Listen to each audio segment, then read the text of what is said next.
Hello friend, नमस्ते प्रणाम। मैं हूँ वंदना दुबे मैं हूँ ललिता तिवारी। और हम दोनों लोग मिलके, हमारी भाभी जी हैं और दोनों लोग मिलके एक लाचारी गीत सुना रहे हूँ। कैसे लगेगा कमेंट में बताना।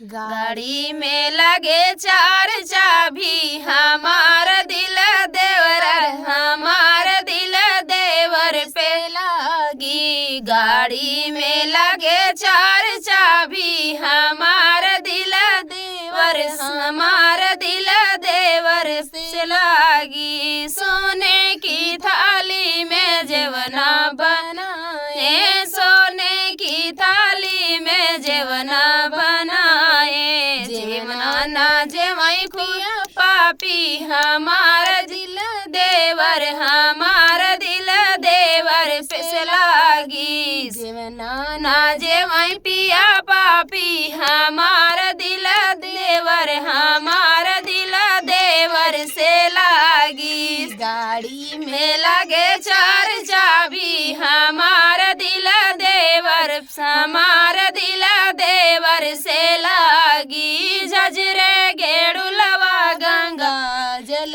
पानी, झजरे गेड़ुलवा गंगा जल पानी। जलवा ना घोट पिया पापी, हमार दिल देवर, हमार दिल देवर से लागी। गेड़ुला ना घोटाई पिया पापी, हमार दिल देवर, हमार दिल देवर से लागी। गाड़ी में लगे चार चाबी, हमार दिल देवर, हमार दिल देवर से लागी। बेला चमेली चुन से जा लगाए, बेला चमेली चुन से जा लगाए।